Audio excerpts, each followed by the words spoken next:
Nous sommes le 7 mai 2019. Chers téléspectateurs, mesdames et messieurs, bonjour et bienvenue sur cette plateforme de la télévision Renaissance. C'est le journal en langue française. Tout de suite, les titres. Les adhérents à la mutuelle de la fonction publique peinent à trouver des médicaments et à accéder à des soins de qualité. Le gouvernement annonce comme solution la production locale des médicaments génériques. Pierre Nkurunziza se réjouit de voir les réfugiés burundais se rapatrier en grand nombre. Mais selon Pacifique Nininahatswe, cette réjouissance est cynique parce que ceux qui se rapatrient subissent de mauvais sorts comme l'assassinat, l'enlèvement ou l'emprisonnement arbitraire. Des défilés des Imbonerakure définis par le CNDD-FDD comme des démonstrations de force ne sont que des intimidations et les signes de leur propre faiblesse. C'est la réaction d'Anissé Nyonghuru, secrétaire exécutif du Sénarède, qui indique que la preuve en est qu'ils refusent aux autres de montrer leur force. Voici pour le sommaire. Bienvenue encore une fois dans ce journal, page politique. Ce sont des démonstrations de terreur politique. C'est ainsi que les défilés des jeunes du parti au pouvoir sont qualifiés par Anissé Nyonghuru. Le secrétaire exécutif de la plateforme Sénarède prend exemple de la marche organisée à Gasorgwe en province Muyinga en fin de la semaine dernière. Il s'agissait des Imbonerakure venus de 4 coins du pays. Et pour Anissé Nyonghuru, une vraie démonstration de force se fait lorsqu'on laisse les autres démontrer la leur. Moi, j'appelle cela une démonstration de terreur, pas de force. Parce que politiquement, démocratiquement, si vous approchez les élections et que vous voulez montrer au monde que vous êtes fort et que vous pouvez mobiliser une grande masse dans la rue, c'est qu'en même temps vous autorisez vos concurrents politiques de faire la même chose. Maintenant, le parti au pouvoir, il va mobiliser non seulement ses membres, mais tous les Burundais qui viennent par peur de perdre un emploi, par peur de subir une forme de terreur le soir quand les gens qui sont partis manifester rentrent et disent « Vous étiez où ?» Vous êtes des traîtres qui ne veulent pas suivre, qui nous laissent, même si je suis à l'étranger, je connais mobiliser, qui nous laisse, qui laisse l'opposition dire, nous aussi, nous avons organisé une marche et manifestation pour démontrer notre force à tel endroit. Je demande aux gens de l'opposition qui n'ont pas peur vous allez voir, toutes les rues de Bujumbura peuvent être réchauffées du monde. Toutes les rues de Gitega, si on organise à Gitega, ça peut être rempli du monde. Et là, on va dire, nous sommes en train de faire une démonstration de force. Mais il n'y a pas de démonstration de force, il n'y a rien. C'est une terreur seulement. C'est faire des démonstrations de terreur politique. Il se réjouit de voir les réfugiés burundais qui se rapatrient actuellement en grand nombre. Pierre Nkurunziza, président de la République, demande à la population de bien vouloir les accueillir et de faire la convivialité pour leur récolte. Il l'a déclaré dans son allocution du 1er mai à l'occasion de la Journée internationale du travail et des travailleurs. Suivez. Uyu munsi mukuru irimbajwe mu gihe abarundi bari hanze y'igihugu bariko baratahuka ku bwinshi. Nous célébrons cette journée au moment où beaucoup de réfugiés burundais sont en train de se rapatrier massivement. On demande au peuple burundais de bien vouloir les accueillir et de faire la convivialité pour les récoltes et aux rapatriés de vaquer vite aux activités quotidiennes afin de développer le pays et de se développer eux-mêmes. Toujours dans la page politique, il est déplorable que les hautes autorités du Burundi lancent un appel vibrant aux Burundais en exil de rentrer, alors que même ceux qui sont déjà rentrés, leur place est en prison ou sont tués sans aucune forme de procès. C'est l'analyse de Pacifique Nininahatswe, l'une des figures de la société civile et président du FOCODE. Il a dit cela suite à la disparition forcée d'un membre du CNL, Nyandwi Vital, de la commune de Gisuru, peu de jours après son retour d'un camp des réfugiés en Tanzanie. Nous voulons encore une fois déplorer l'attitude des hautes autorités burundaises qui ne cessent de lancer un appel vibrant aux réfugiés à retourner au bercail alors que celui qui rentre est soumis à un interrogatoire musclé. On lui demande s'il aurait pris le soin d'aviser d'avance son retour au pays. Il est aussi triste qu'un réfugié doit d'abord négocier aux autorités son retour dans son propre pays, comme l'a fait l'administrateur Aloïse Ngenzirabona. Il est allé loin jusqu'à exiger des conditions monnayées aux familles de ceux qui désirent rentrer au pays. Il est aussi triste que les réfugiés qui répondent à ces appels, en plus d'être interrogés, risquent d'être emprisonnés, tués ou portés disparus. Nous voulons aussi dénoncer le comportement du pouvoir qui s'arroge le droit d'arrêter les personnes et passe des mois et des mois sans révéler les lieux de détention. Ce qui fait que ces gens finissent souvent par disparaître.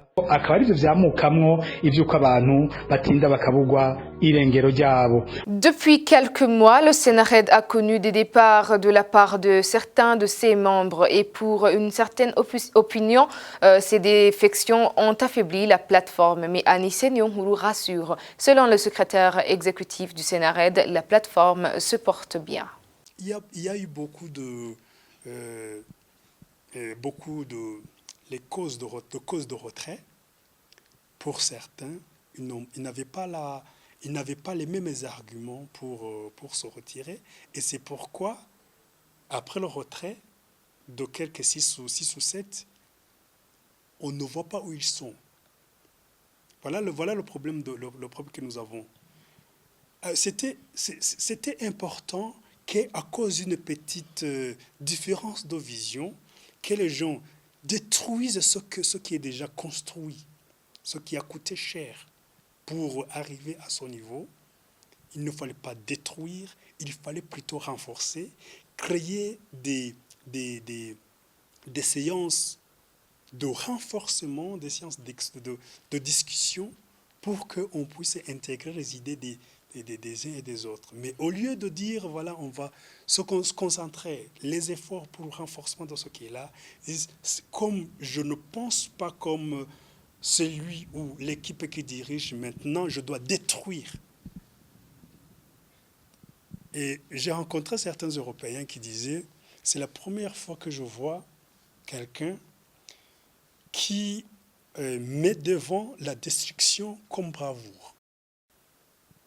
Parce que les gens disent, ils vont voir les partis du Burundi, et au lieu de dire nous allons construire ceci et cela pour aider le retour à la paix pour Burundi, ils disent j'ai détruit le Sénarède. Et vous ne pouvez pas aller voir les partenaires pour donner comme bravoure la destruction. Le Sénarède n'a pas été détruit du tout, il est debout, il est solide. Et l'on dit que les responsables du Sénarède ont l'intention de rentrer au Burundi pour participer aux élections. Qu'en est-il ? D'abord, pour moi, le principe de retour au Burundi, mon pays natal, le pays qui m'a vu naître, qui m'a éduqué, c'est un bon principe, comme principe. Le principe de participation aux élections en tant que responsable politique, c'est aussi un bon principe. Seulement, il ne faut pas que les gens interprètent ces principes-là comme une réalité que nous mettons en application sans condition. Parce que nous faisons face à un pouvoir criminel. Et j'ai dit criminel avec insistance. Les conditions de sécurité des hommes politiques en exil, les conditions de sécurité des médias en exil qui doivent revenir au Burundi pour suivre ce processus électoral, les conditions de sécurité de nos réfugiés qui atteignent un demi-million de patriotes, les conditions, il y a d'autres détails que nous avons exprimés dans un document que nous avons transmis à la sous-région Ngurdoto. Toutes ces conditions, si ce n'est pas rempli, comment est-ce qu'on peut se mettre la corde autour du cou? Nous ne sommes pas suicidaires. Le livre Hutsi, au nom de tous les sangs, veut donner au grand public un message de réconciliation lancé par le personnage principal, Aloïse de Gonzague Niyoyita. C'est le noble objectif de son auteur Antoine Kawurahe, objectif qui partage avec son héros. L'auteur indique que le plus grand vœu d'Aloïse Niyoyita est de léguer aux enfants un Burundi meilleur que leurs parents n'ont jamais connu. C'est un témoignage important de quelqu'un, un homme, un journaliste, Aloïse Nyoita, qui a souffert, qui a décidé de partager ce qu'il sait, ce qu'il ressent.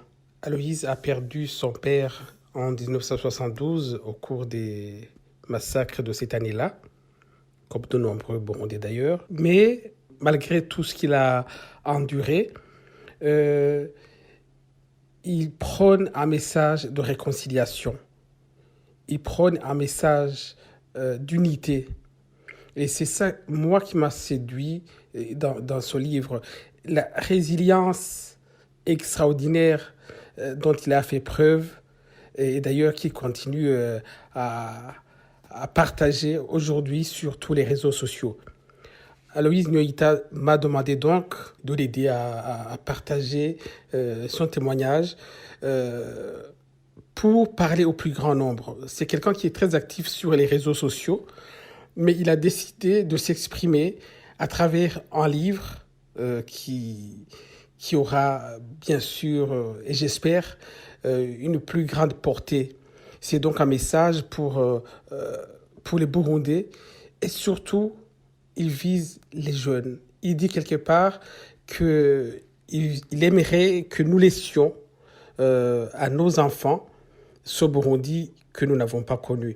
Moi, c'est ça qui m'a touché dans tout ce qu'il dit. J'ai été très touché par son message d'apaisement. Moi, je connaissais bien Aloïse, bien sûr, comme journaliste, mais je n'avais jamais compris qu'il traînait en lui un tel mal-être.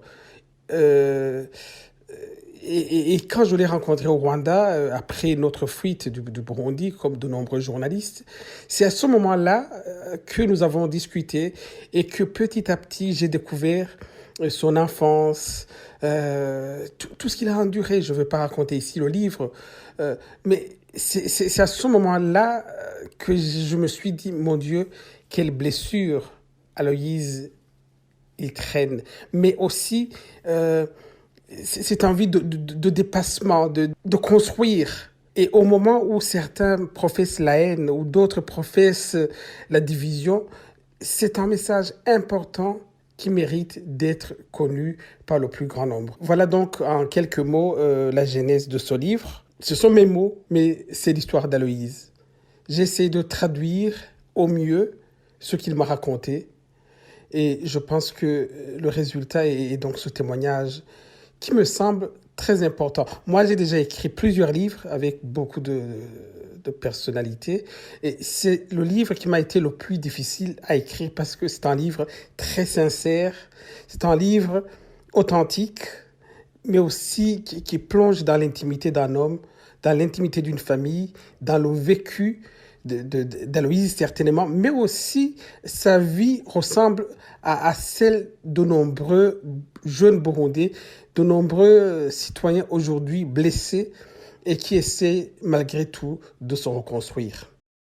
Antoine Kaburahe affirme que le livre va aider les jeunes à avancer et mieux connaître l'histoire récente du Burundi, particulièrement ceux qui ont subi les traumatismes. Antoine Kaburahe. C'est un témoignage qui fera date au Burundi. Aux éditions Iwachu, comme vous le savez, nous avons créé une collection dite Témoins. Et dans cette collection, nous donnons la parole à des Burundais qui peuvent nous aider à avancer, qui peuvent nous aider à mieux connaître notre histoire récente. Parce que c'est ainsi que nous allons contribuer au rapprochement des Burundais. Parce que le blackout nous empêche à nous réconcilier. Il y a des formules toutes simples, toutes faites. Les Hutus ont tué les Tutsis, les Tutsis ont tué les Hutus. Mais non, il y a eu des gens qui sont coupables de crimes. Mais quand on globalise aussi facilement, ça protège les criminels. Et je pense qu'à travers tout ce travail de mémoire, nous contribuons je dirais pas à faire toute la lumière, parce que c'est impossible de faire toute la lumière. C'est pas dans un seul livre que nous allons comprendre tout ce qui s'est passé. Mais à travers tous ces témoignages, nous allons pousser les Burundais à dépasser les antagonismes. Nous allons jeter la lumière sur l'obscurité. Parce que ce sont ces silences qui nous tuent. Nous allons mettre des mots sur nos silences. Et Aloïse, à travers ce témoignage, il montre que l'on peut, malgré les blessures, se construire, se reconstruire. Et c'est ça le message essentiel. Autrement, nous allons toujours continuer à nous regarder en chien de faïence, alors que nous avons beaucoup plus de choses en commun. Ce qui nous unit est plus important que ce qui nous sépare. Et c'est le Burundi, c'est un tel Burundi que l'on doit laisser à nos enfants. Ce Burundi que nous n'avons pas connu. Ce Burundi avec des gens exilés, avec des mémoires blessées, c'est ce Burundi qu'il faut essayer de dépasser, construire un pays apaisé. Et l'apaisement passe par la vérité. On ne doit pas occulter le passé, mais plutôt on doit vraiment savoir ce qui s'est passé, en parler, démystifier et dédramatiser ce qu'il faut dédramatiser et puis diffuser un message de paix. Nous sommes appelés à vivre ensemble. Et c'est ça qui est important.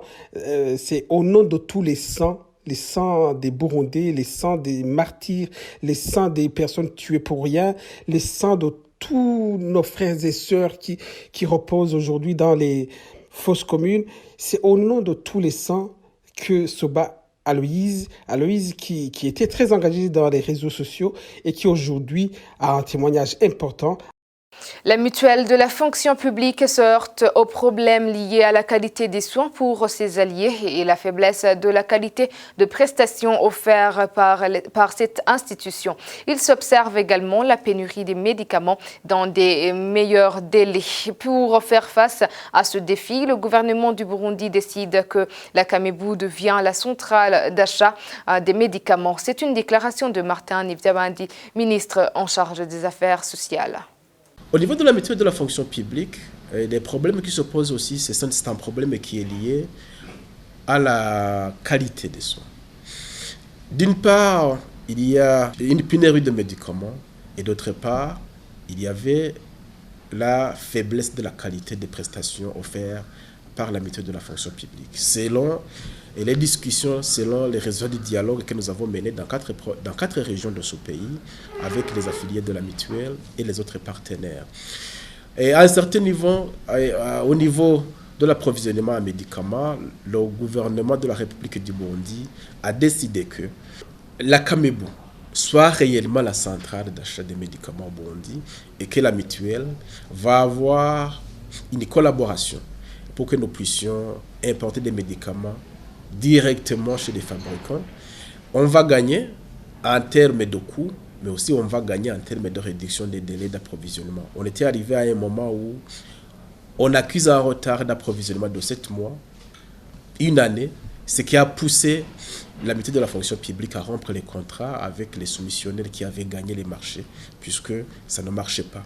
Mais on a su gérer aussi cette période où il y avait une pénurie de médicaments. On s'est arrangé avec les différents partenaires sur place et je pense qu'on a fait de sorte que les affiliés de la mutuelle de la fonction publique puissent trouver des médicaments.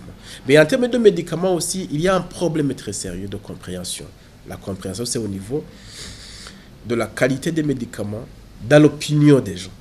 Les médecins, les pharmaciens nous disent le médicament générique soigne de la même manière que la spécialité. Au niveau de la mutuelle de la fonction publique, il y a des efforts qui ont été faits où, dans d'autres pays, il y a des prestations qui ne sont pas fournies dans d'autres pays, mais que vis-à-vis de la situation que nous vivons, où la mutuelle de la fonction publique a fait un effort, c'est comme les cas de dialyse, c'est comme les cas de certaines maladies chroniques, où nous devons accompagner les affiliés.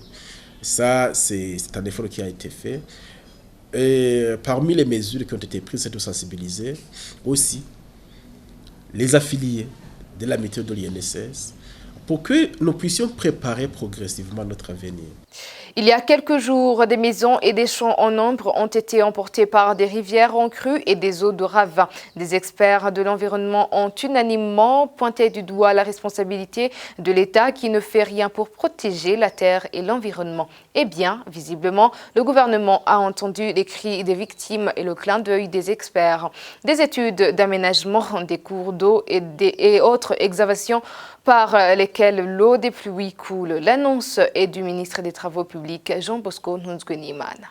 Dans le secteur de l'aménagement du territoire et de l'urbanisation, pour protéger les habitats contre les dégâts occasionnés par le débordement des rivières et ravins, des études d'aménagement de ces rivières et ravins ont été commanditées à Bujumbura et à Rumonge. À Bujumbura, ce sont les rivières et ravins de Nkenga, Nyabaroha, Kikuku, Mugoyi, Ekizingwe, Bihara, Nyabugiga, Kabungo, Bihara, Kirungwe, et à Rumonge, la rivière Kimanga et à Rukinga. Les travaux d'aménagement et de la protection des rivières Nahangwa ont terminé en cours pour la protection de l'église Pentecôte de Nyakabiga et de l'Ekofo Nyakabiga. Eh bien, c'est par ici que prend fin ce journal. Merci de nous avoir suivis. À la prochaine édition.